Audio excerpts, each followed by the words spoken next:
Hello, it's AliMECH. Have you turned on the car and you have low fuel warning light and the fuel gauge reads empty and you wondering that you had half tank or maybe more, why it reads empty now? So in today's video, I will show you two ways to fix that problem. We're gonna start with the easy fix. If it didn't work out, we will move to the second option. So the first option is to reset the computer. For that, we don't need any scanner or special tool. We just need to locate the fuse box, which located on the driver's side and the engine bay. Pop the cover by squeezing two side tabs. We need to pull this ECU fuse and put it back again. It will reset the electronic control module. You just need to pull the fuse out and put it back again. No need to wait. It will give the power to the ECU again. Let's put it back and start the engine.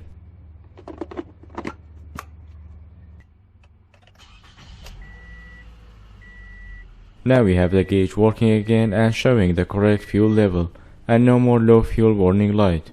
So if resetting ECU didn't get the gauge working again, you need to take the fuel pump assembly out and replace the gauge. I have a detailed video how to take the fuel pump out and replace the fuel pump and the fuel filter. I will make sure to put the link in the video description box below so you can check it out.